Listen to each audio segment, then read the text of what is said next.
आइए अब हम ऑक्साइड की चर्चा करेंगे कि ऑक्साइड एसिडिक नेचर की है, बेसिक नेचर की, एम्फोटेरिक नेचर की, और ये ट्रांजिशन एलिमेंट की होंगी। देखना जी, यहाँ पर हम चर्चा कर सकते हैं ऑक्साइड्स या फिर नेचर ऑफ ऑक्साइड आप बोल सकते हैं। उन ऑक्साइड का नेचर कैसा रहा होगा। हम एक स्केल डिफाइन करेंगे। स्केल होगा 2 से लेकर 7 तक जाएगा, +2 से +7 तक, क्योंकि Mn की जो ऑक्सीडेशन स्टेट है वो +2 से लेकर +7 तक जाती है, इसलिए हम ये स्केल +2 से +7 तक दिखाएंगे। इसमें सारे ट्रांजिशन एलिमेंट आ जाएंगे। यहाँ पर देखेंगे +3, यहाँ पर +4, यहाँ पर +5, यहाँ पर +6।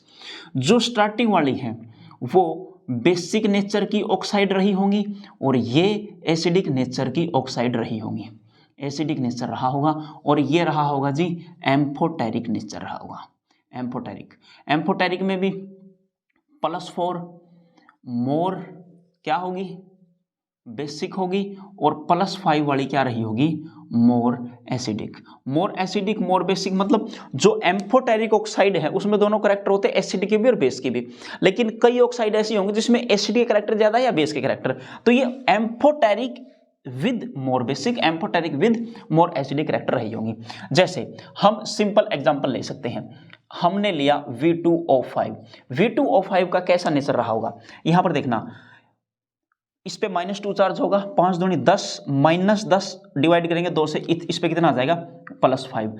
जब इस पे +5 आएगा तो कैसी है, ये रही होगी जी एम्फोटेरिक ऑक्साइड। एम्फोटेरिक ऑक्साइड कैसी, विद मोर एसिडिक करैक्टर। इसका करैक्टर कैसा रहा होगा, एम्फोटेरिक है, मोर एसिडिक रहा होगा। अब बात कर लेते हैं Fe2O3। Fe2O3 क्या रही होगी, यहां से देख सकते हैं +3 6 +3 आ जाएगा। यहां पर +3 आने के बाद इसे आप क्या नाम देंगे, बेसिक नेचर देंगे, तो यहां पर बोल सकते हैं आप इसे एम्फोटेरिक।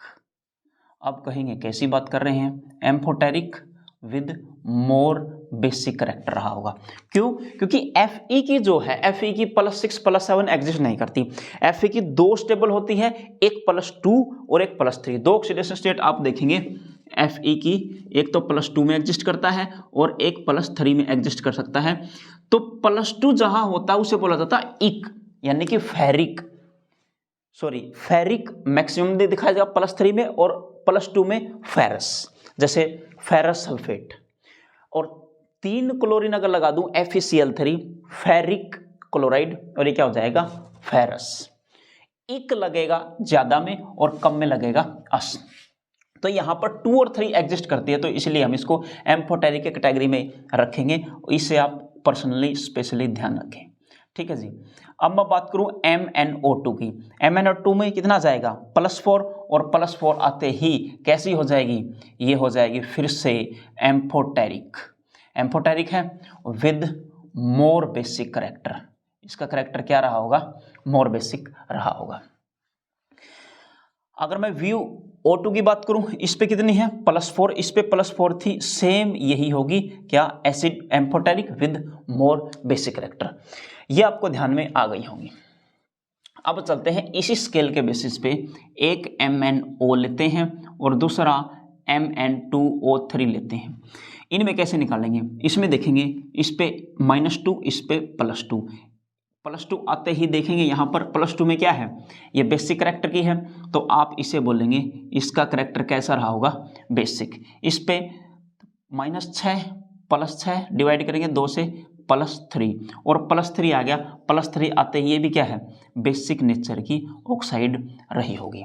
अगर मैं बात करूं Mn2O7, इस पे कितना जाएगा, +7, और +7 आते ही क्या हो जाएगा, एसिड हो जाएगा, स्ट्रोंगली एसिडिक बोलेंगे आप, स्ट्रोंगली एसिडिक नेचर।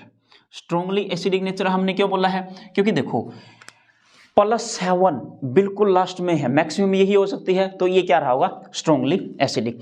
तो ये सारे यहां पर लग रहे हैं, लेकिन आप इसे ध्यान रखेंगे पर्सनली, Fe2O3। उसकी वजह क्या है, उसकी वजह +2 और +3 होती है, इसकी ज्यादातर जो एग्जिस्ट करती हैं, +2 +3 मोर कॉमन बोल सकते हैं।